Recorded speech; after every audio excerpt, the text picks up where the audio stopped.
Okay, yay! Yay! Yay! People are very enthusiastic. Okay, Pastor Cadence. It's Saturday, August 22nd, 2020, and this is the Snow Belle and NALA, the table read, a tween sitcom by Mahlena-Rae Johnson. And here is the agenda. So first, welcome everybody.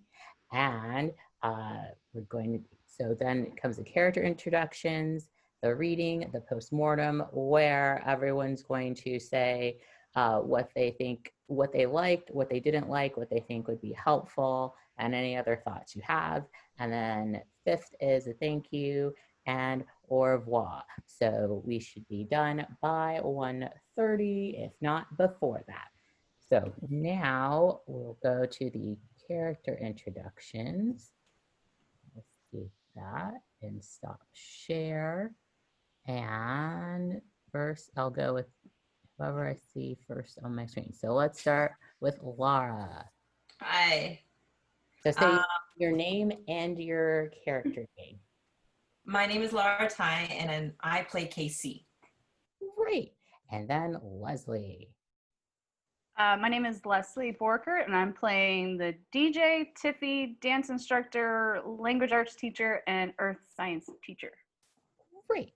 And Adrian. Hi, my name's Adrian Emmanuel, and I'll be playing Lo, aka Hot Dad. Oh, right. And Paolo. Hello, everyone. My name is Paul Manalo, and I'm playing Jaden Singh. Thanks, Paolo. And Sarah. Hi, I'm Sarah Bransfield. I'll be playing Jaden P, Kiana, and Peregrine. Okay, and to clarify, Sarah's playing Jaden Pinto. Pinto, yeah. All right, Ryan. Hi, my name is Ryan Singh, and I am playing Jaden Paul. Great. And Claudia. Hi, my name is Claudia Lees, and I am the narrator. Super. And Natalie. Hi, my name is Natalie Paputzis, and I am playing both Mink and, Kailani, but I'm trying to find her last name to make sure I've got it right. I have to say Kailani Rivera. That's right. All right. Then Neil. Oh, hi, I'm Neil Kimmel, and I'm here to listen and enjoy. Great. And Bertha. Hi, I'm Bertha. I'm playing Principal Wallaby and Miss Bernadette. Great. And Motzi. Hi, I'm Motzi, and I'm playing Nala for this reading. Yay. And Celeste. Oh. I'm Celeste, and I'm playing Snow Belle. All right. And Jennifer. Jennifer's an audience member. Hi, I'm Jennifer. I'm just here to support and listen. Woohoo! And Maurice. Hey, I'm Maurice. I'm just here to listen and support Mahlena. Thank you, Maurice. Are there any people that I didn't mention who still need to be introduced? Okay, no. All right. So we'll start with the reading. Yay. All right. So Claudia can start by reading the title page and then just keep going until it's the DJ's turn to speak. Sounds good. Snow Belle and NALA, written by Mahlena-Rae Johnson. Exterior, big beach. Outdoor, luau. Night. Hale Kapua, a donut-shaped island 3 hours south of Honolulu. Midsummer. A tropical paradise where front doors are left unlocked and everybody knows your name and all of your business. On this starry night, hundreds of festive families are sprinkled along Big Beach, a mile-long stretch of shoreline. Clusters of partygoers, most of them third cousins, mix and mingle around the white tents illuminated by twinkle lights and stuffed with buffet tables laden with Pacific Island delicacies. In the sea breeze, a banner waves over the DJ booth, perched above the packed dance floor. Happy 4th of July, Hale Kapuans. 2 bursts of glitter confetti explode from the stage. Let's get this luau started. The Hale Kapuans you are about to meet are the Gambons, Snow Belle, a non-binary black belt dancing machine, and Nala, a pint-sized Melinda Shankar meets Anna Wintour. These 12-year-old twins, who barely look like siblings despite their identical DNA, navigate the flaming tiki torches to join the dinner queue. Isn't it weird that every summer the whole island celebrates the 4th of July, even though we're not American? We also celebrate Cinco de Mayo, Snow Belle, and we're not Mexican. That we know of. 4th of July is a Hale Kapua tradition. Plus, you and I are American because Mom's Indian American, and she loves this stuff. Nala, she hasn't been back to the island in years. Mom's busy. It's not like she can be a stand-up comedian in the middle of the Pacific Ocean. That's why she lives in New York. We'll have a new mother soon enough anyway. Snow Belle and Nala look towards the dance floor and focus on a couple of adults slow dancing to an upbeat reggae jam in the middle of the crowd. This pair is Marlo Lowe Gambon, 30, Marvel superhero Louis Tan in parent mode, and Casey Santana, 36, a Fortune 500 executive version of Cristela Alonso. Stepmother. If Dad and Casey don't break up again, they're not even engaged. Nala fills her ceramic plate with macaroni salad and a hot bowl of salmon. Snow Belle waves a pair of tongs filled with dripping meat at their sister. No pork? I'm going meatless. Dad's vegetable obsession is finally rubbing off on me. Snow Belle plops the brown clump on their own plate. More for the carnivores. Oh my gosh. As the song ends, a hush falls over the crowd. The twins watch their father get on one knee in front of Casey and pull a black velvet box out of his cargo shorts. Casey, I have loved you ever since the moment. Yes! Snow Belle and the crowd cheer as Lo slides a ring on Casey's finger. Jaw clenched, Nala releases the grip on her plate. The ceramic drops to the tile floor with a crash. Nala! The shards and noodles and chicken broth splash against Nala's bare legs. Lo dashes from the dance floor to care for his daughter. Casey rushes behind him. Snow Belle watches as Lo swoops in to carry Nala to the nearest medic, leaving Snow Belle and Casey in the dust. Congratulations. Thanks, Snow Belle. Interior, Snow Belle in Nala's apartment. Kitchen, 2 months later. In gym pants and bare feet, Snow Belle shuffle ball changes into the kitchen for breakfast. They find Nala stationed at the stove, waving the fumes out of the open window. You're cooking? You never cook. Nala frantically fries sliced meat product in a sizzling pan. Desperate times. Dad can do whatever he wants in the privacy of his own meal, but I don't want him pushing his vegan agenda on me. Is that spam? Nala points at 4 breakfast plates with seaweed and rice wraps on the dining table. Do you want to start our first day of 8th grade by eating the icky tofu Dad put in our musubi? Snow Belle looks over their shoulder. Where's Dad? In the bathroom. In the distance, a door shuts. Not anymore. Snow Belle, can you... I'll distract him. Dad! Snow Belle bounds into the hall. Lo gives his kid a bear hug. Who's going to do their best at tryouts this afternoon? Me! Remember, Snowball? Usually our Pekake Beats dancers don't make the varsity team until high school, so... But look, I've been practicing. Snow Belle performs a hip-hop, martial arts, contemporary jazz fusion combo in the living area, strategically preventing their father from entering the kitchen. Go Snow Belle, go Snow Belle. A series of clangs come from the kitchen. Behind Lo, Casey appears in a bespoke business suit. What is going on out here? Nala sticks her head out of the archway. Are we eating breakfast or what? Interior, Snow Belle and Nala's apartment. Dining area, morning. At the table, Snow Belle, Nala, and Lo dig into their sticky rice and seaweed rolls. Snow Belle watches Casey twist her engagement ring around her finger. Did you hear? The Lee Wongs got divorced. Snow Belle glances at Nala, who shrugs. Sad for them. But we're going to be together forever, honey bun. Nala scoffs to herself. We'll see. Huh? Casey, how's your tofu? Nala shakes her head at her twin. Casey yawns. Then she bites into her musubi roll and realizes. This isn't Casey notices Snow Belle and Nala's pleading eyes. that bad. Tofu. Yum. Lo eats his unaltered breakfast. I told you all, plant-based meals, the way of the future. Snow Belle and Nala giggle to themselves. Exterior bus stop, morning. At the bus stop, a stone's throw from Big Beach, Snow Belle hugs their father and Casey before boarding the school bus. Love you, Dad. Lo nuzzles the top of Snow Belle's head, whose black ringlets are shaved into a low fade. Love you more, Snowball. Happy first day of school. Nala gives her father a sideways hug. She is unsure of how to say goodbye to Casey, who stands awkwardly waiting for acknowledgement. Nala settled on giving Casey a high five. Later.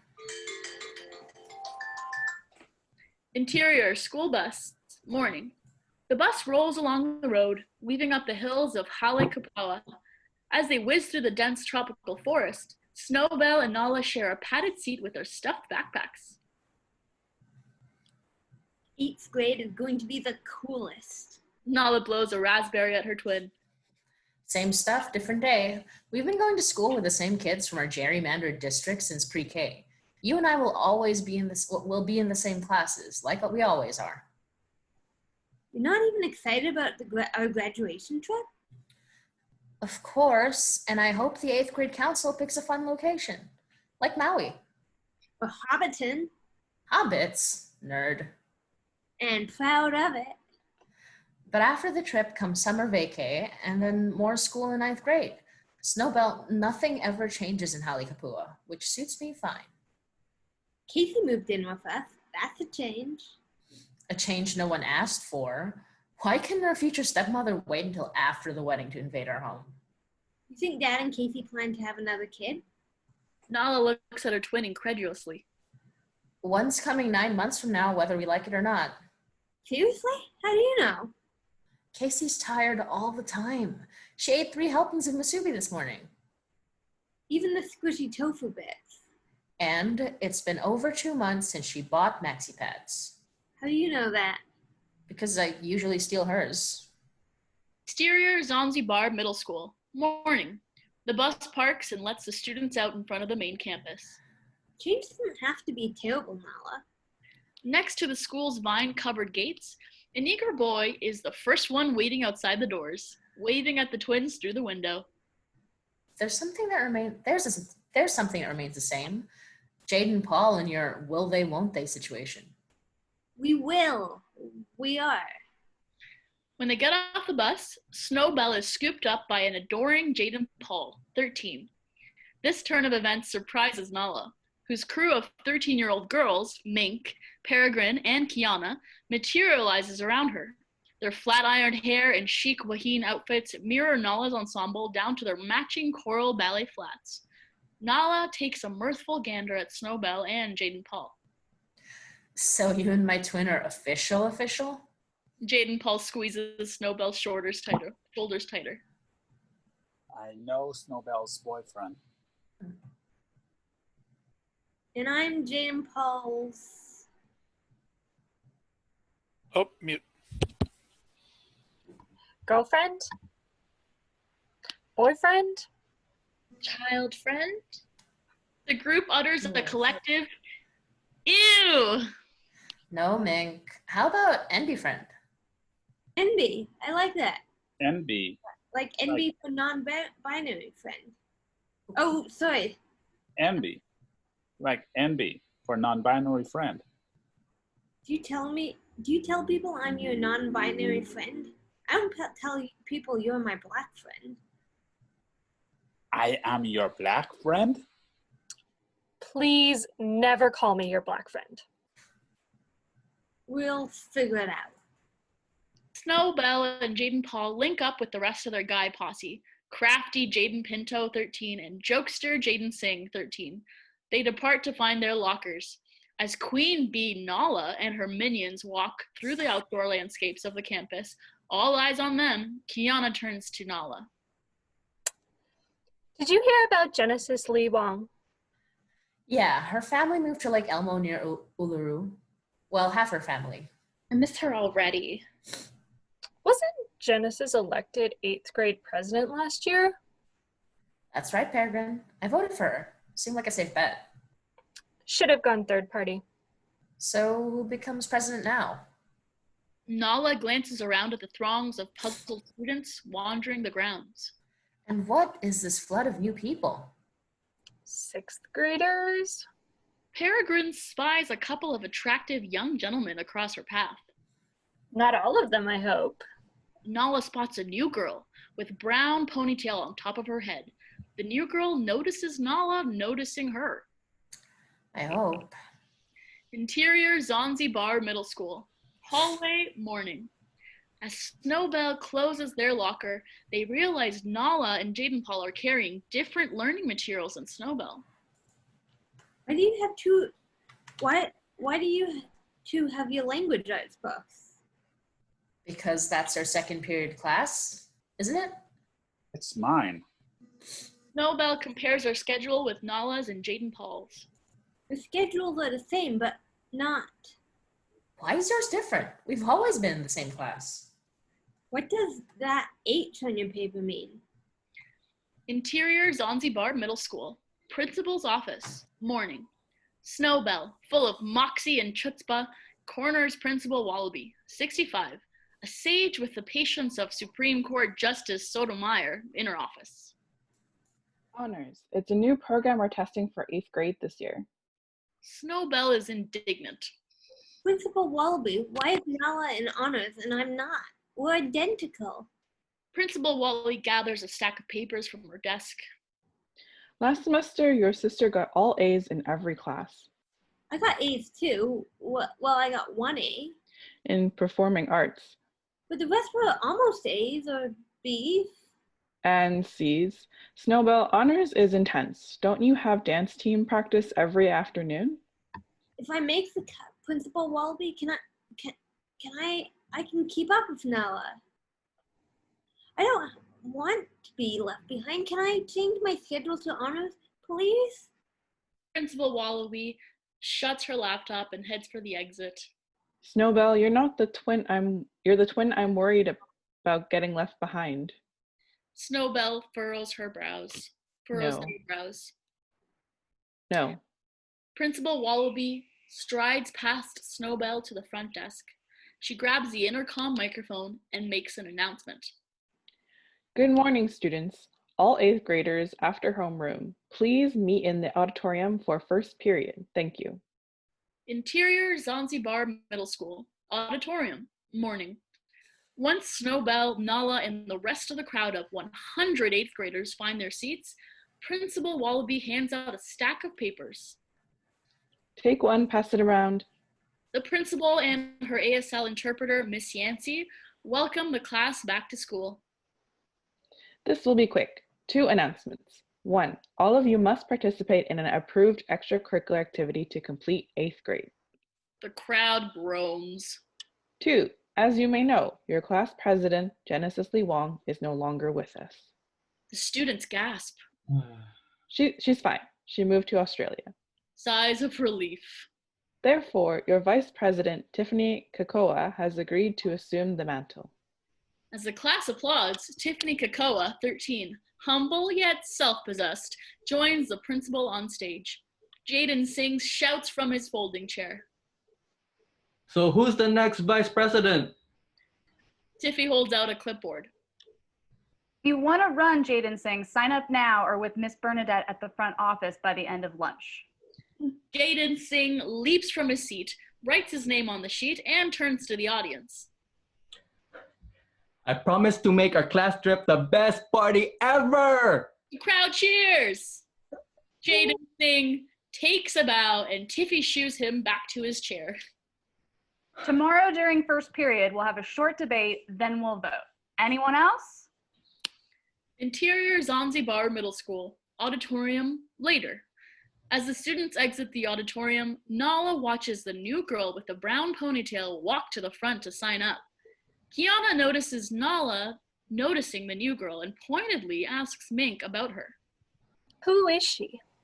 Mink does reconnaissance on her phone. Kailani Rivera, 12 years old, moved to Kapualani Ranch in August from Honolulu. She's from off island. Good to know. Nala, Nala follows the principal's waving arm. Vice President Gamban has a nice ring to it, and it's an approved extracurricular activity. Kiana and Peregrine wait for Nala's reply. Mink tries to fold her metal chair and knocks down an entire row with a bang. Principal Wallaby holds out the clipboard. Nala scrunches her face. Interior Zanzibar Middle School. Hallway, morning. As Nala's crew departs for their classes, Nala asks Snow Belle about their schedule. You coming to language arts? Oh, Snow Belle? Oh. Did we lose? I think, yeah, we lost Celeste. Oh no! Oh no! Let's see. Can Bertha play Snow Belle for a moment? Yeah, sure. Okay. Is the Celeste need to be like reaccepted into the call, or can she just log in automatically? She should be able to log in automatically. Okay, so let's just go on as like everyone else on this island, she's known us since birth. It's fine. Oh, right. I think we're on page 15. Yeah, the top of page. Oh, I'm stuck with the other plebes. Principal Wallaby doesn't think I'm honors material. She doesn't know you. Like everyone else on this island, she's known us since birth. It's fine. Nala hands Snow Belle her own language arts book. We're singing together. Let's go. Interior Zanzibar Middle School. Honors language arts class. Morning. With their sister and their boyfriend at nearby desks, Snow Belle starts off strong in their first honors class. The language arts teacher writes a question on the whiteboard. Who knows the answer? Snow Belle? That's a metaphor. Exactly. Jaden Paul gives Snow Belle a proud golf clap. Exterior Zanzibar Middle School. Picnic table, noon. At lunch outside, Snow Belle shows the Jadens their dance moves. Ready for tryouts today? Pikaki Beats varsity. Here we come. You two are sure you don't want to take the gap year? Wait until 9th grade? Gap year, schmap year. We're totally ready. I believe in you, Snow Belle. Do you believe in me, Jaden Paul? Do you? Jaden Paul rolls his eyes. I believe in you, Jaden Singh. I do. Jaden Pinto holds his hand over his heart, and Jaden Singh does the same. Then Jaden Singh joins Snow Belle's intricate routine. Across the quad, Nala sits atop a wooden table with Kiana, Peregrine, and Mink. Why aren't you running for VP? Extra responsibility? No, thank you, Kiana. So, some new girl comes out of nowhere to run our class. What's her name? Kailani. And Jaden Singh is running too. As a joke. Seriously, Nala, Kiana's right. You should run. Why not you, Peregrine? I'm already treasurer on a real student council. Nala looks at Kiana. I have swim team. The three look at Mink. School paper? Am I the only person who isn't involved with the community?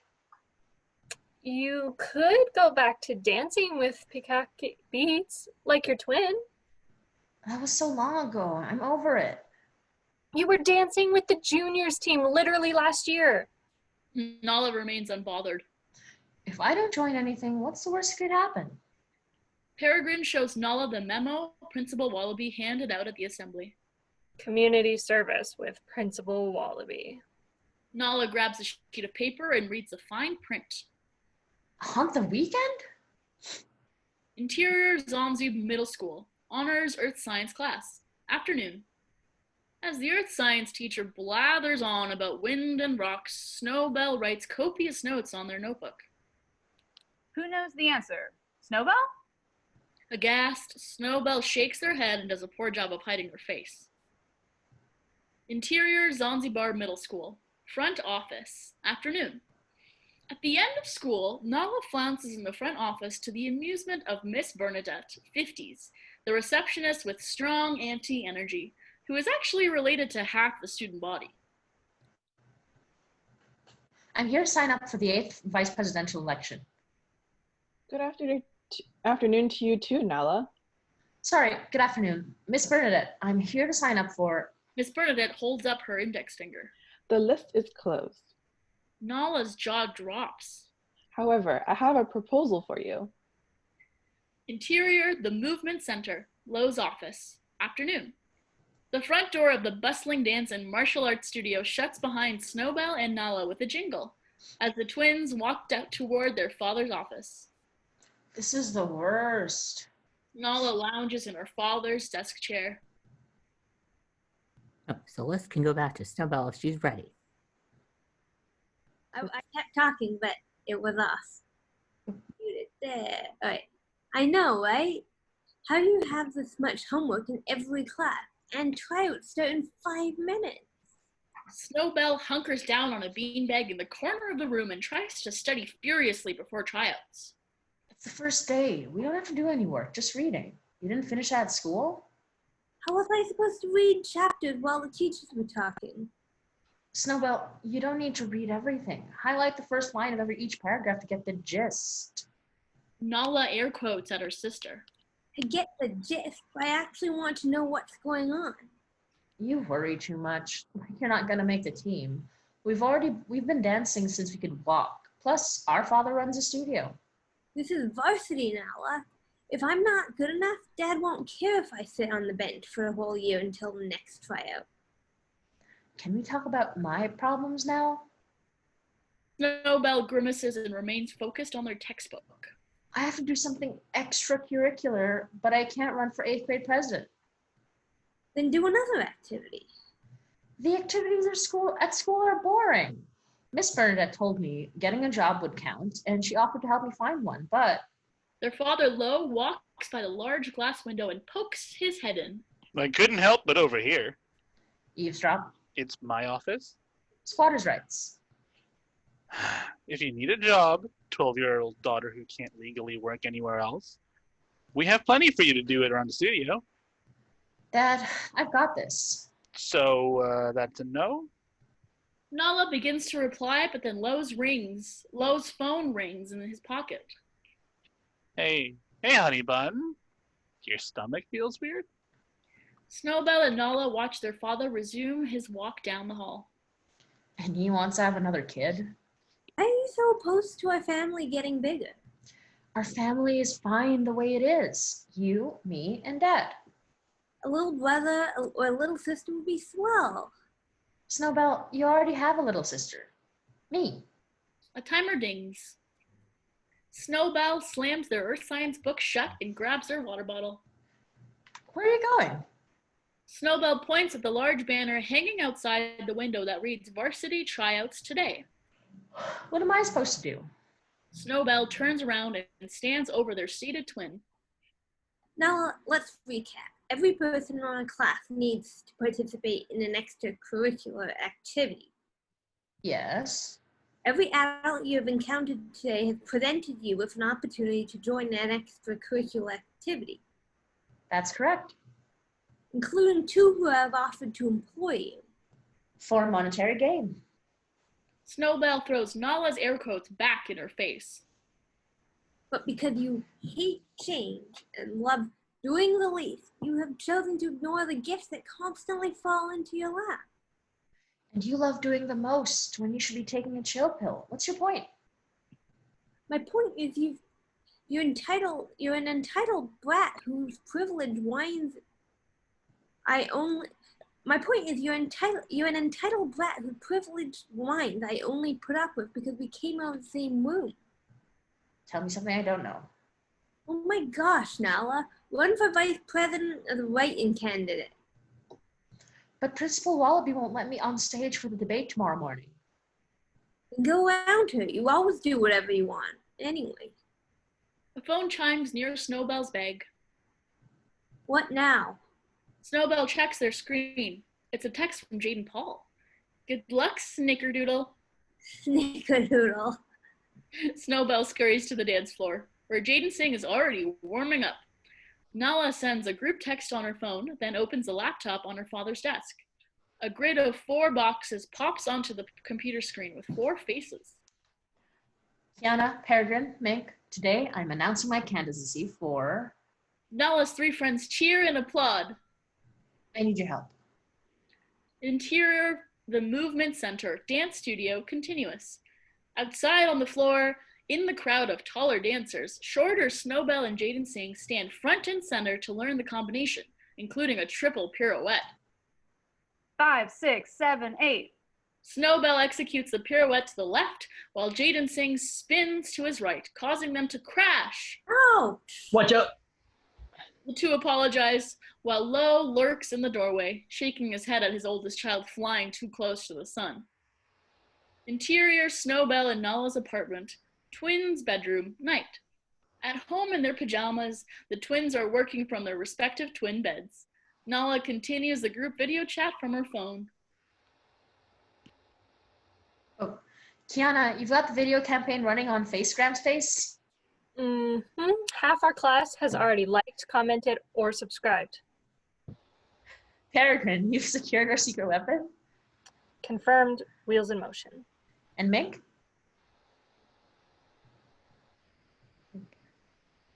Oh, and Mink? Mink's on mute. Oh, who's Mink? Oh, Natalie, you're muted. Present. Okay. Show up and look pretty. No fair. Why don't you give me a real job, Nala? I'm smarter than I look. Are you? Of course you are, Mink. Thank you. See you tomorrow, gang. But what about? Nala ends the call.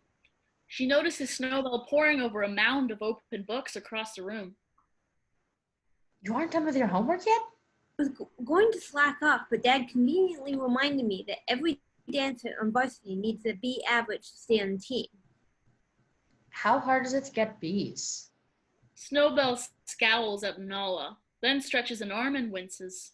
Every muscle in my body wishes I took a gap year. Sure you don't need my help? Go to sleep. Nala turns off her lamp and climbs into bed. Good night. With their lamp still on, Snow Belle continues highlighting their textbook and writing notes. Interior, Snow Belle and Nala's apartment, twins' bedroom, later. Nala snores into her pillow. Snow Belle falls asleep on a lump of literature, highlighter in hand. Interior, Snow Belle and Nala's apartment, hallway, next morning. As Nala strolls to the kitchen, she finds her dad and Casey rushing out the door. Where are you going this early? Lo and Casey look at each other surreptitiously. Grocery store. Okay. Lo gives Nala's cheek a quick peck. You have to school. The adults leave. Nala finds her own breakfast. Whatever.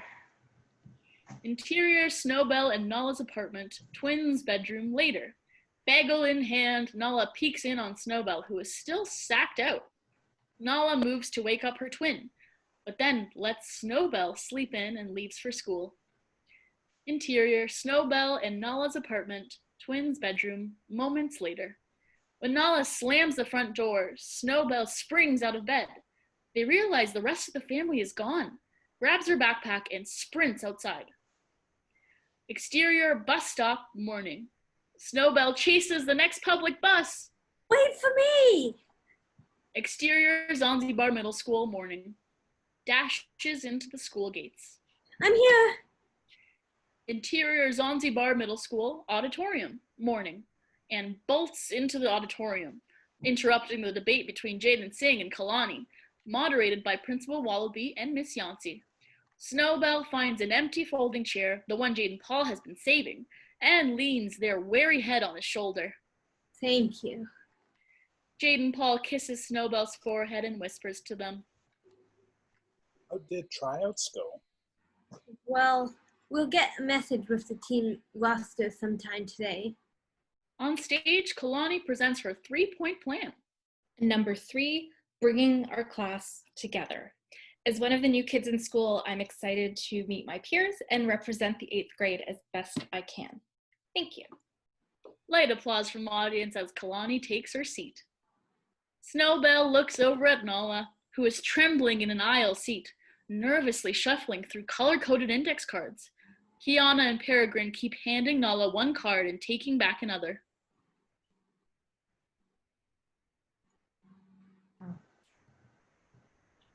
Sorry. Principal Wallaby, next slide. That's Bertha. Yeah. I think Top you're of on mute, 27. Bertha. Page 27. Sorry. You're No problem. Oh, Jaden Singh, your response? Jaden Singh leans back in his chair, arms crossed, legs open. What was the question? What goals do you plan to accomplish as vice president? How many goals do I need? However many you... Jaden Singh looks out at someone in the audience. 1, pizza. 2, parties. 3, pizza parties. Kalani, your rebuttal? To pizza parties? Nala's hands shake with the cards between her fingers. What do you have against pizza or parties? Jaden Singh, I asked the questions. Now, if you're finished, we'll move on to... Peregrine nods at the stage. Pepperoni or pineapple? Either or both? Nala hands the cards to Kiana. The public demands an answer. Jaden Singh, that's enough. Nala stands up. We need a leader. The auditorium quiets. The quartet on stage remains silent as Nala makes her pitch, interpreted by Miss Yancey. Like Jaden Singh said yesterday, we know what 8th grade council is really about. The graduation trip. Cheers! But it should be more than that. Like Kailani said, bringing our class together. Y'all know me, obviously. Chuckles. More importantly, I know you. Some of us are swimmers, like Kiana. Kiana grins. Some of us fix cars with our older sister, like Jaden Paul. With his arm around Snow Belle, Jaden Paul gives Nala a peace sign. Some of us don't know exactly where we fit in anymore. But as vice president, I won't leave any of us behind. A few heads nod. Most wonder when the debate will be over. I don't have jokes. And honestly, I don't have a plan. What I do have is love for our class and even the new kids I haven't met yet. Let's make 8th grade the best year ever. Thank you. Nala walks back to her chair to the sounds of scattered applause. Interior Zanzibar Middle School. Auditorium later. The students fill out their paper ballots, fold them, and drop them into Principal Wallaby's cardboard box as they exit the auditorium. Snow Belle. She guides Snow Belle to the side of the stage. Sorry I was late. The principal waves away the apology. I don't want to be the one to stop you from reaching your full potential. Huh? If you want to continue defying my previous edict and keep crashing honors class, Snow Belle cringes. Then I will officially change your schedule. Let me know after school. Snow Belle? Snow Belle's phone chimes in their bag. Thanks. I'll let you know. Thanks. I'll let you know. Snow Belle drops her ballot in the box, scampers out of the room, then stares at their phone. The tryout results. Snow Belle is shook. Interior Zanzibar Middle School. Front office, morning. At the end of second period, Principal Wallaby takes the mic. We have the election results. Interior Zanzibar Middle School. Honors Language Arts class. Morning. In their classroom, Snow Belle and Nala wait on the edge of their seats. Your next 8th grade vice president is... Cheers! Interior Zanzibar Middle School. Hallway, morning. Snow Belle switches books at their locker. When they shut the metal panel, Snow Belle jumps back, surprised to find someone standing at the locker next door. Kalani? Congratulations on your sister's win. Your plans were excellent. But you voted for Nala. She needed it more. You're joining chess club, math club, volleyball. You'll be fine. You've been checking me out? No, I glanced at the opposition research Nala got from Peregrine. Opposition research? Peregrine's mother has been the mayor's campaign manager since before we were born. As my dad would say, the family's skilled at getting any yo-yo. As my dad would say, their family's skilled at getting any yo-yo elected. I never had a chance. Snow Belle pats Kalani on the shoulder. No one did. Kalani glances at the shoulder with the hand, which Snow Belle promptly removes. Can I ask you a personal question? Yes, but just one. I heard you and Nala are identical twins? We are. But you two are so... She's a girl, I'm non-binary. And you're both queer? Kind of. Nala likes girls. I like my boyfriend. Jaden? Jaden Paul. There are 4 Jadens in our grade, and I'm friends with 3 of them, so... Kalani nods and walks towards her class. Too bad your sister's the one who likes girls. Snow Belle blushes. As they lean on the bank of lockers to gather their composure, Snow Belle is approached by Jaden Singh. Going to honors? Snow Belle looks down the hall at Kalani. Maybe? Why are you not psych right now? For Nala? For you, me, us. He shoves his phone in Snow Belle's face. Back up, dude. We made varsities! Snow Belle grouses. As alternates. We're the only 8th graders on the team. We're the only 8th graders who auditioned. They stare at each other, agitated. Okay, fine. Hooray, Jaden Singh! Confused at Snow Belle's dazed expression, Jaden Singh heads for his classroom. See you at practice later. Later. And tell your sister she's welcome. Snow Belle squints at him. She owes me. Interior Snow Belle and Nala's apartment, dining area, night. Snow Belle, Nala, Lo, and Casey eat dinner around the table. I owe him? Jaden Singh still owes me. He knows what he did. Nala notices Casey pushing her food around her plate. Vice president of the 8th grade. Wow. What, like it's hard? Lo ruffles Snow Belle's hair. I'm proud of you too, Snowball. First 12-year-old to make varsity. Snow Belle pauses from shoveling brown rice into her gullet. Alternate, but thanks. I learned from watching you, Dad. Glum Casey takes her half-full plate to the kitchen. She rubs her flat stomach gingerly, then winces. I'm gonna lie down. Lo reaches out for Casey's hand and squeezes it before she departs. Snow Belle is oblivious, but Lo notices Nala staring at him. It's been a long day. Interior Snow Belle and Nala's apartment, twins' bedroom, night. On her side of the room, Nala snuggles into her twin bed, while Snow Belle sits on their bed, smiling and texting.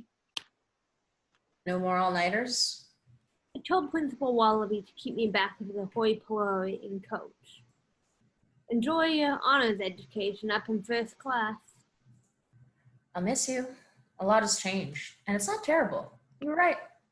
Excuse me? I didn't hear that clearly. You were right.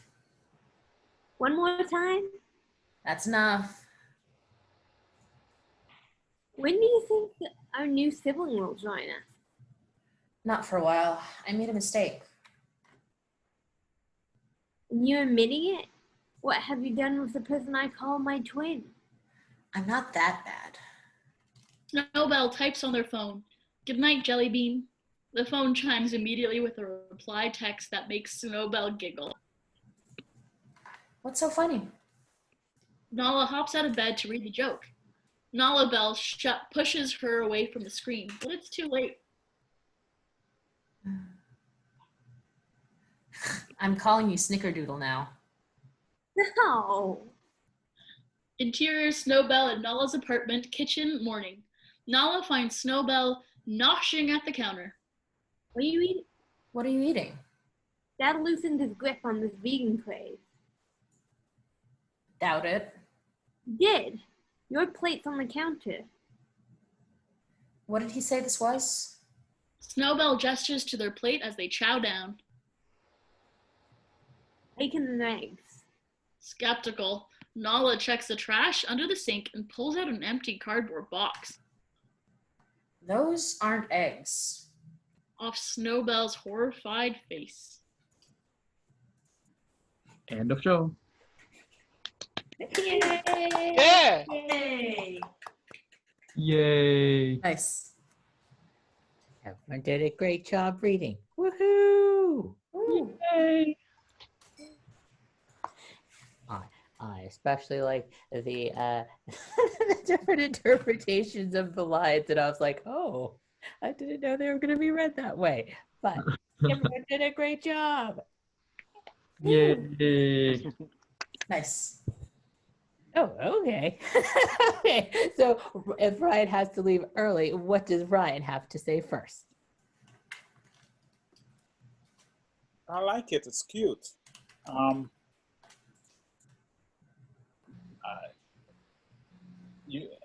It's cute.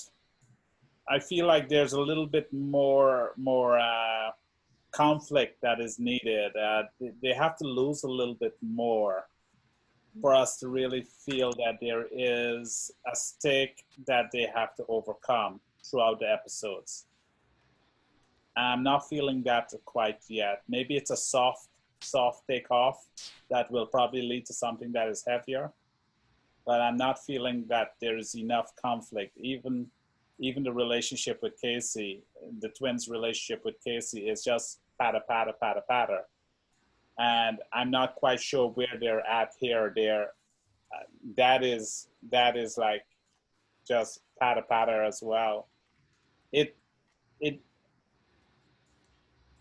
There have to be more secrets, lies, or deceit that is happening inside, even implied. Okay, even from the principal. Like there's so many different characters that there's so much opportunities that I can feel like there's so much more at stake. And you don't have to rewrite anything. The way the setup is beautiful.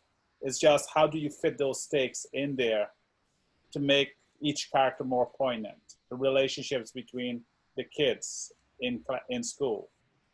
Who is hiding a secret? Who wants more? Okay. The only real stake was that I saw set up that was potential was, you guys are twins. I wish you were the one that was into girls.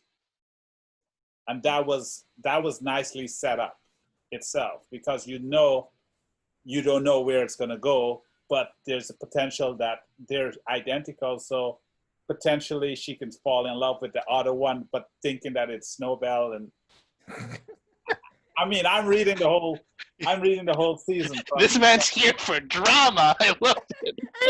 What's going on, bro? They're Damn, not Jaden. going to deceive her like that, but that is the plan for the rest of the seasons. That the love square is actually going to drive season 1 and 2. But there's not going to they're not going to do a twin switch because Oh God. Good. I don't think you really could, but yeah, just like from what Ryan said, there's I'm not entirely sure what the central conflict is, I guess. Like there are it's not that there's too much, it's just that there's not you don't really focus on which one you really want to focus on. I think the closest thing I could get to a central conflict was Nala not wanting to spend time with the principal. So she had to find an extracurricular, but I feel like there were other things at play that I guess weren't super focused on as much, I guess. So it's like it kind of felt like we were jumping from one thing to another whereas then there wasn't a really huge overarching conflict quite yet.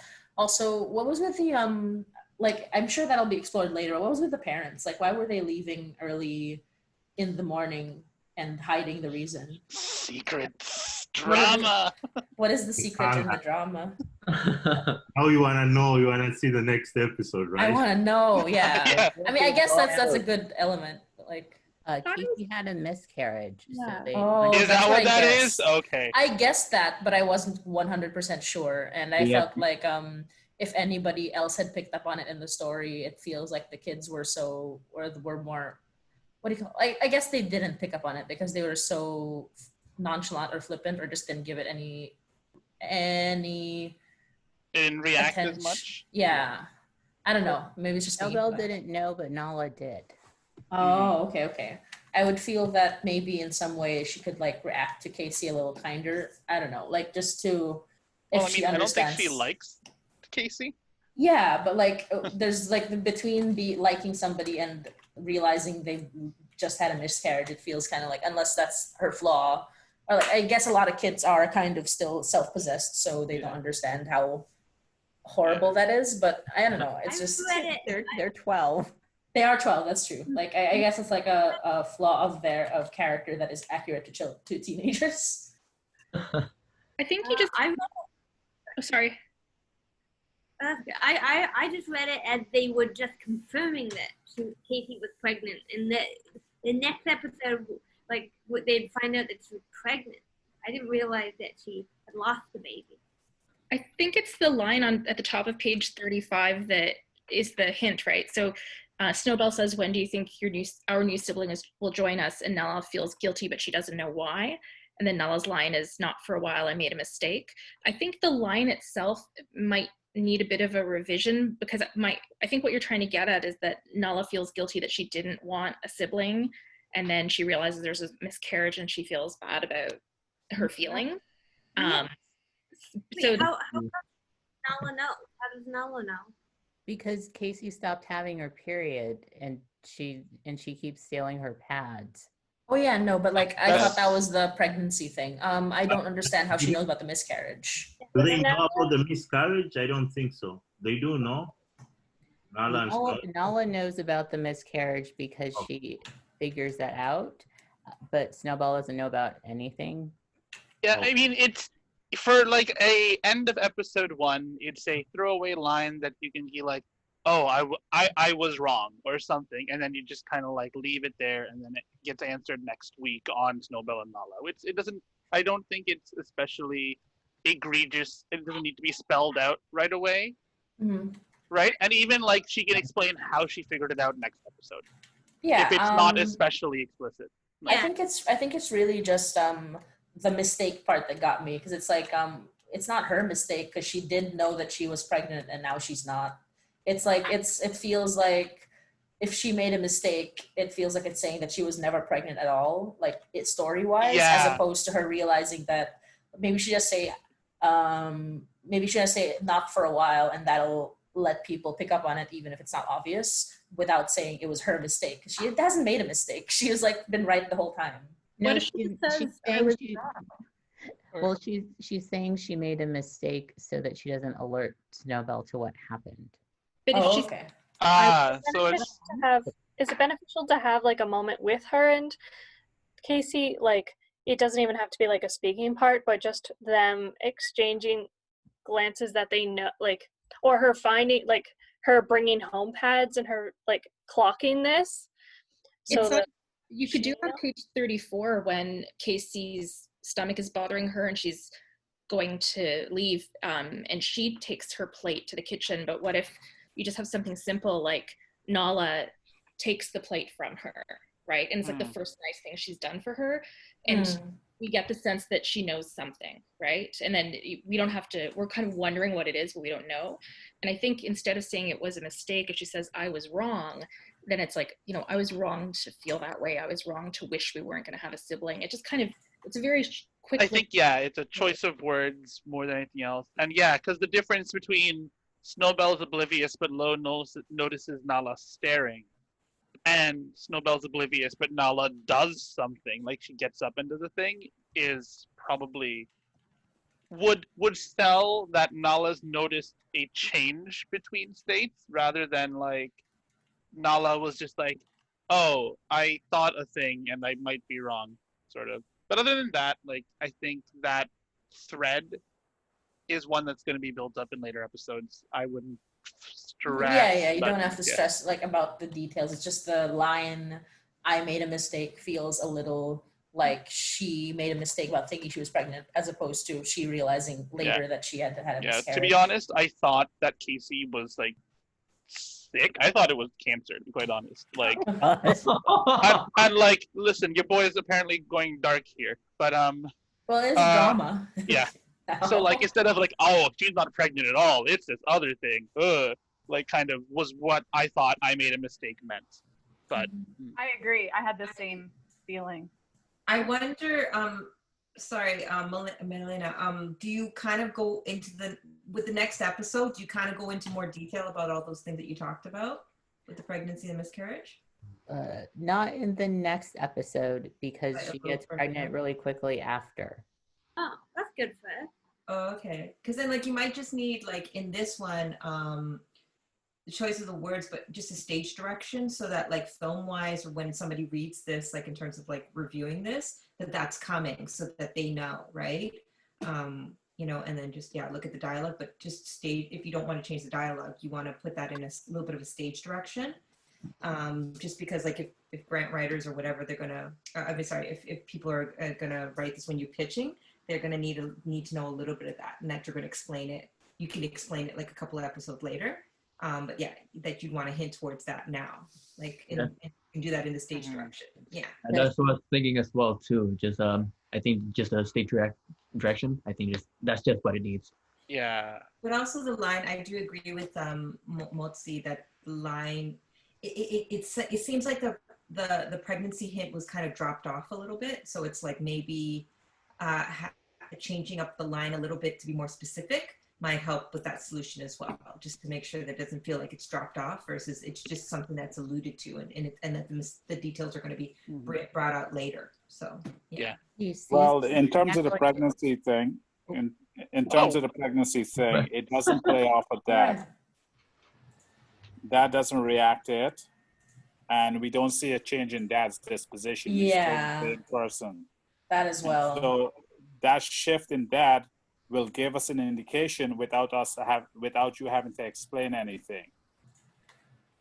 Yeah, I think a dad should also, because like I know for some, I mean it depends on the person, but in personal experience, like in a family, if there's a miscarriage, it can be a big deal. So it depending on how the family reacts to it, you don't have to say anything. You just have to have the two adults who were there at the time they found out that there was a miscarriage should have a change in disposition, at least a minor one, even if he's trying to put on a brave face for his kids. Like maybe something about it is like he seems just a little off, and then Nala will have picked up on it, and she says later like, oh, this is I don't think it's gonna happen for a while, and immediately anyone who's like really listening can be like, wait, like all the clues were there, why? And then they'll figure it out. I think as a whole, all these elements are really great.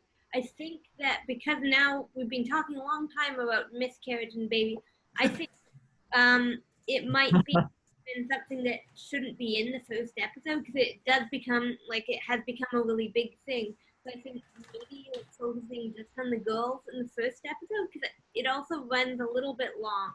But you might be able to trim it just by like trimming the dialogue, which was one thing not dialogue, the theme description. My mentor had me trim my theme description a lot.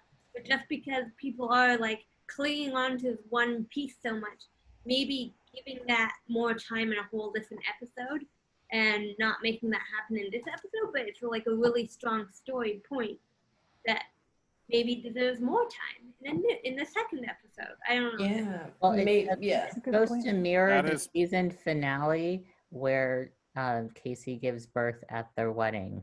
Oh, yeah. Wow. Okay.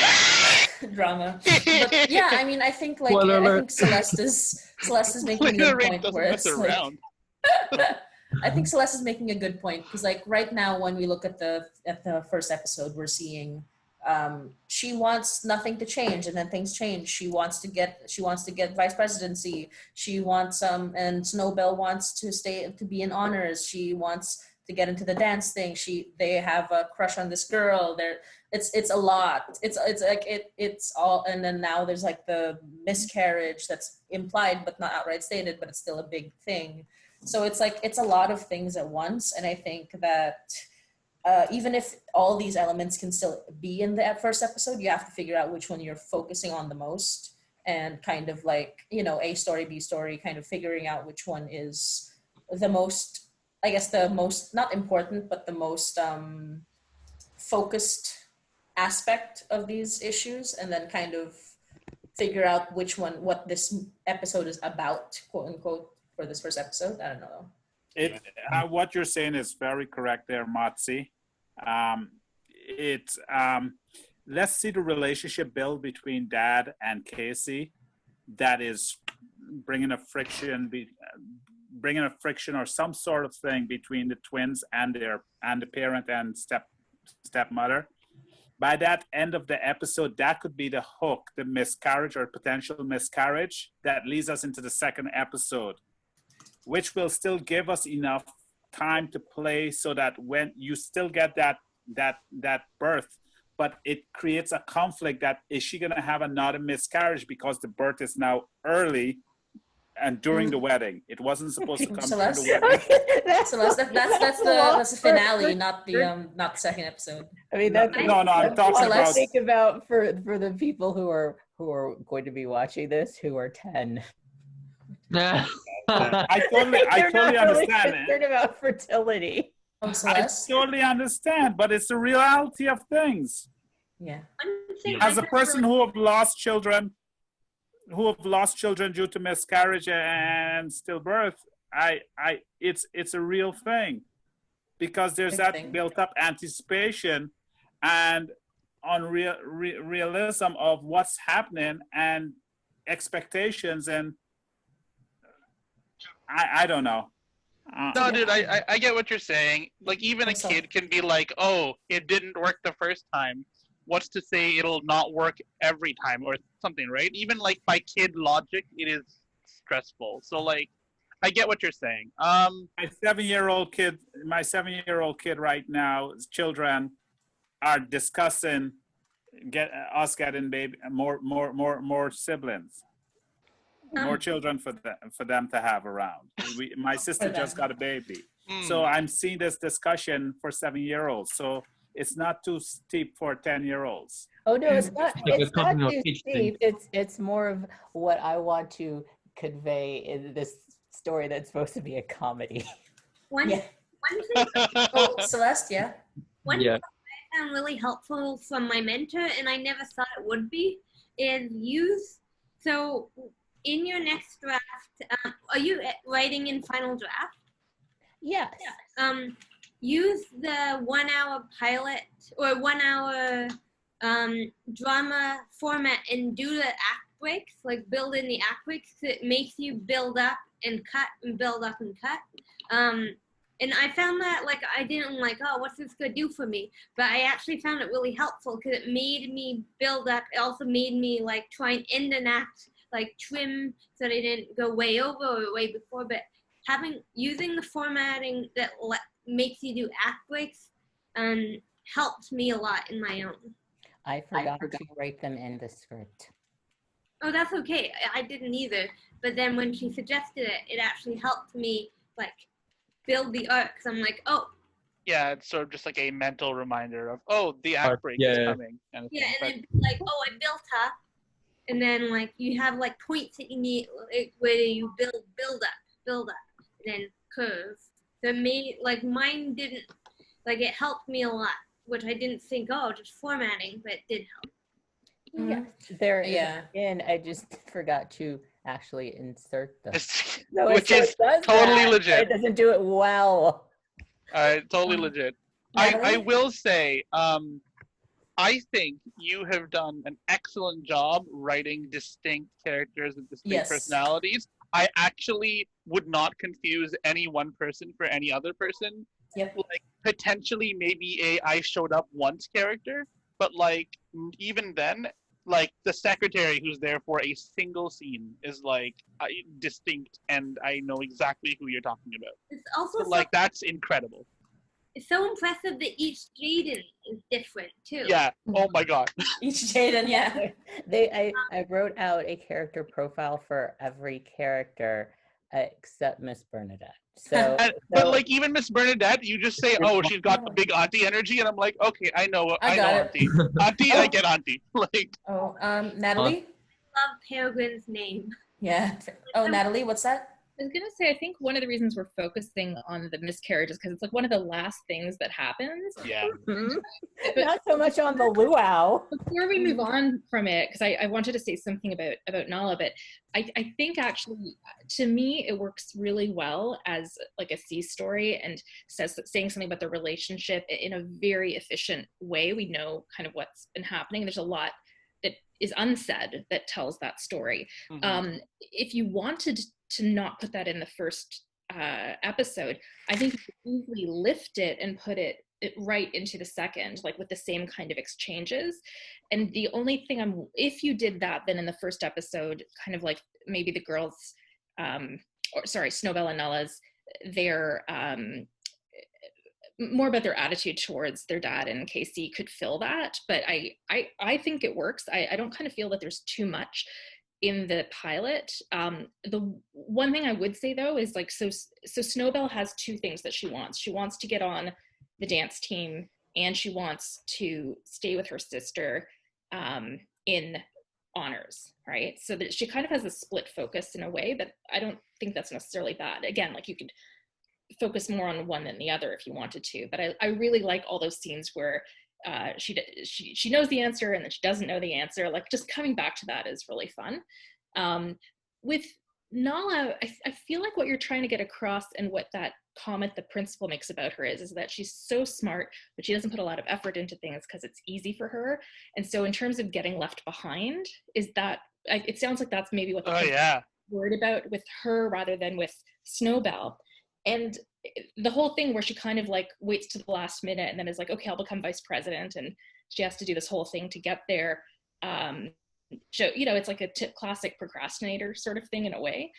But I wonder if it would be more dynamic if she actually wants to be vice president rather than do all the other kinds of jobs because she thinks it's easier, right? And that's why she runs for vice president, because it's the easiest thing, because she's popular and you don't have to do much work to get that type of job. But she misses the sign up. Is it just because she's I can't remember. A slacker, basically? Yeah, she's a slacker, and she thinks that everything will work out fine if she doesn't do anything, and like people will forget that she actually has to sign up for an activity. But she starts to realize that as she's getting older, there are actual consequences to her non-actions. So then I wonder if you would have to heighten the whole like, oh no, if I don't become vice president, I have to do one of these things I don't want to do. And so that's when the plan gets into motion. And I think what I'd like to see more of is the plan with her posse, right? Like, because there seems like a lot of fun potential, but I don't know what that was all, what were they plotting? Because in the end, she has her notes. There's apparently opposition research. And then up on stage, what she says doesn't seem to rely on a lot of preparation. It really is just her speaking. So I feel like there is a lot of opportunity there for some fun stuff that could, I would want more there, I would say. I feel like Snow's pursuit of what she wants is better developed, but with Nala, and especially because you have this really fun group of girls, like I just want to know what else they would do, and I think there's a lot of potential for humor there. Yeah, like the planning sequences are fun. They're super fun. But I agree with Natalie. The payoff of the planning sequences doesn't appear to me, because it does seem like you then mentioned that one of the kids' mom is a campaign manager and did all this research on Kailani, and then she doesn't bring up anything about Kailani while she's talking. And then also, like, I like the thing with Jaden Singh being like, your sister owes me one. Woo, spooky. Like, whatever that thread is, I think it's cool. And I know you mentioned it as the secret weapon, whatever. And again, whatever that means in later plot stuff. But it does seem like the planning was basically could have been all circumvented with Nala just talking to Jaden Singh. Do you know what I mean? If that's the only thing that actually has a payoff. So I guess you would either make Nala plot by talking to Jaden Singh, or make the girl squad planning have a very obvious consequence. I think you could give it more pizzazz. Like maybe, I don't know if one of the girls, if they have a parent who, you know, does events and you have like, you know, streamers that pop out or whatever, like something that actually gets the students' attention so that, and then they vote for her. Like there's like, you know, they also the students react very like not enthused to Nala, because like they basically were like, okay, cool, Kailani, yeah, party, Jaden Singh, and then oh, okay, Nala exists, and then like Nala wins, and I don't, and I'm not trying to say like that's necessarily bad. It just, for me, as I was reading it the first time when you sent it out a while ago, I was like, oh really? I didn't think she would win. Yeah, because as a teen, I definitely probably would have voted for the person who was like pizza. Yeah, for real. An adult, I would have voted for the person who said pizza. That would have won me over. I'd be like, yeah, this means nothing. As long as they can get us a pizza party, I think that's all that's in their power they can do. So her thing better be good for me to sway my vote for that. She'd be like, and also pizza. Like just like all these things but pizza. We're all gonna be a big family and also pizza. But like, so Jaden was supposed to tank his thing, right? Like that was the secret plan. Yeah, he throws the election for sure. If you give him something like less popular to say, that might help. But I feel like even Nala could do the pizza thing. He did a bad job of taking that election. Even Nala could take some of those pizza lines to a little, like some of that, and Kailani could have a hard time responding to that. And remember, they like brought them or something. That she's from the. Did they say she's from the mainland or she's just from another island? She's from Hawaii, I think, right? Kailani's from Honolulu. Yeah. Right. So like that could come into it a little bit too. I feel like there's a lot of potential there, and I agree. Like everyone would vote for pizza. And it reminded me like how much weight that pizza holds. Maybe because it's lunchtime. No, but it's also. I mean, yes, we're all on pizza because we're hungry. But okay, what is the opposite of? Oh, Natalie, sorry, Natalie. So I was going to say, if you're a teenage slacker, then what you're relying on is the cheapest and easiest way of getting what you want. And her whole thing is a little too earnest. I think she can have some earnestness in it, maybe, so we see that part of her. But I feel like her whole thing is just like gimmick, right, in a way. And it's like it's just easy, like pizza, and then like boom, sparkly things come out of the sky. There's music, and everyone's like, what? But so the planning would have more of an outcome as well. Like, oh, they plan something and it's this huge like production. Yeah. I wish I was a little bit more. We only have a few more minutes, so I want if Neil or Leslie or Maurice has anything to say. So we'll start with Neil. Okay, sure. I thought your characters were so wonderful and everyone had such a clear voice.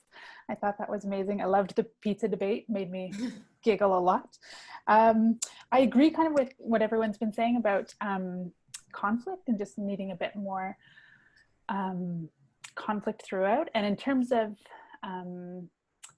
you start with the engagement, and I was wondering, instead of going from the engagement to pregnancy, miscarriage all in the first episode, if you just stick with like, their dad getting engaged is a huge conflict that could be carried out throughout that episode, and how they feel about, actually it's one thing for dad to be dating someone, but something else, to be getting a new mom, and like maybe that is more of the conflict, and then miscarriage could be episode 2.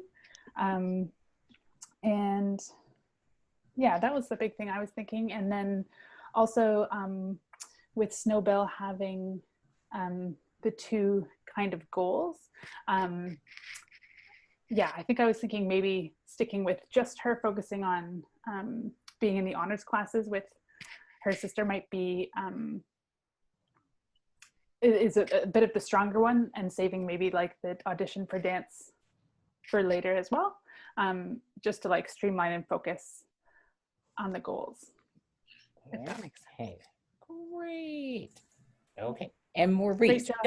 What else does Neil have to say? Oh, just great job. It was really lovely to listen to. Okay. Thank you, Neil. I like your focus on focus. And then, okay, Maurice. Is Maurice there?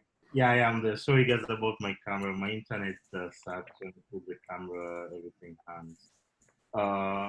So I'll just echo a lot of the stuff the guys have said. I'll start with the characters. I really love the characters. Like it's amazing how within the first act, I just knew who they were. I understood, the household.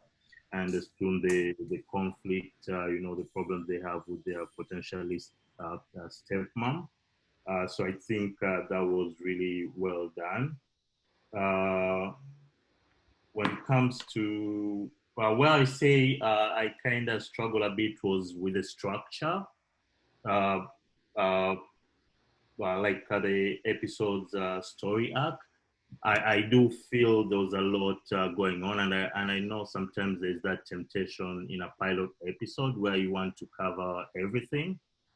It's always a tricky affair trying to introduce every character, but then still maintaining like a linear story arc. So I felt back to the matter with the miscarriage. I think because it appears towards the end of the episode. You're saying fantastic. Yeah, it kind of interrupts, the story arc, like the happy ending. Nala is a class president, and Snow Belle, they've sorted their arc, right? They've solved their conflict within that episode. But this coming in kind of, and I guess that's why it stuck with everybody, because it's also a very heavy subject. I do agree with Neil that just the conflict between the girls and potentially their stepmom, not wanting another brother or sister, not being comfortable, feeling they're just okay them with their dad. I think that is enough conflict to keep us going for the first episode, just to understand the dynamics of that family relationship, right? So I think I agree with the guys that said maybe the miscarriage can be something for a future episode. And yeah, I felt it appearing at the end of the episode kind of took away from the happy ending, right? The conflict resolution of Nala and the other Snow Belle. Apart from that, I just noticed one format issue. I think it's on page 9 when they say, when they all go, ew, like you put it in the action. It could be like a dialogue, so where you say everyone or you include all the Yeah. And you. Yeah. So apart from that, but I think it's amazing. I understood the characters. I relate to them very well. It's just the story arc for the episode that I felt had a lot going on. I think that's all I have. Okay, super. And last, Leslie. I don't have any new points, but I'll definitely second what Celeste was saying about putting in act breaks. And I would add to that and say cold open and a tag, because I think it's all there. You've got your cold open, you've got your tag, but I think having that physical break is really great for pacing, even though it's kind of an old school way to do it. It's the sitcom network way to do it. But and then having those really punched up act outs, so that like every act break there's a reveal or a joke or some sort of revelation. And I think that will so help carry you to the next act. But yeah, other than that, I mean, everybody's made such wonderful points. It was a lot of fun to hear it. Okay, super. Yay. Thank you everybody for the post-mortem. Yep. And what does Paolo want to say? Yeah, just let you know, actually it's my first time ever doing a table read, so it's like my first time acting. So yeah, it's my first time like seeing like table read. We'll be nominating you for the Oscar because it was great. Thank you. You are Jaden Singh. I don't know. Yeah, and yeah, just a few points. I don't have anything much to because everybody like kind of touch base on it. But I think for sure, I think it would have been like, since it's comedy, right? It's for like for 12-year-olds or like for the younger kids. It's like a coming of age, but it's more. I think it would be fun if there's a little bit more roasting in there. I think it would be pretty funny. Just a little more roasting. Yeah, why not? Okay. Yeah, just a little bit more punchlines, I would say. So yeah, probably. Up the comedy, more jokes, more pizza. You gotta have jokes. So yeah, that's all I'd say. So. Okay, super. Well, I'm excited that this went well. There will be more in the future because I am writing another script right now, Lakewater, as some of you know. So eventually, once I finish writing all the pages and I get through more drafts, there will be a table read for that. So I am happy with all of the readings that you all did and the feedback that you gave, which is very helpful. I had a lot of fun too, and I don't know what else to say except thank you and au revoir. I'll see you at the table tomorrow. Yeah, tomorrow. First of many table reads for me. Bye-bye, everyone. Thank you. Natalie. What is Adrian laughing at? Look in the chat. Natalie's last message. Okay, I was really the character. Okay, sure. Right? Anyways, that was fun. You guys are awesome. What does Natalie have to say about merchandising? Oh, I'm just saying, like, think about like a new kind of merchandising here, right? Like not just the usual, because anyways, I just like, because the stuff that you write has statements and there's a political angle to it, you know what I mean, like just socially. And so I'm kind of like, what would you do to like sell this? I'd be very excited about it. I thought you meant like t-shirts. And I do, no, but I mean that, like, what kind of t-shirts, like in what, like how would this be like a new way to merchandise things in a way so that it's not like, you know, just like the same old stuff. You wouldn't do that, right? You wouldn't just be like people would do that. No, but you would pizzas, 2 parties on a t-shirt. Yes, exactly, that kind of thing more, but like just because your kids are very modern. So like what's a modern, like what would like really modern, that's not the right word. What's a word for like, because we use contemporary modern, those sound old now, right? But they're new century, right? Like they're very new century. And it's just, anyways, I know I'm getting ahead of myself, but like when I read your pilots, I'm like, I want to know what happens next. I want to know what happens in season 2, and let's, you know, anyway, it's very fun. This is awesome. It was so great. You guys are awesome. Wine or deluxe? Make up your mind. Duh. Okay, I'm gonna go. Okay, bye-bye, everyone. Thank you. Bye-bye. Okay.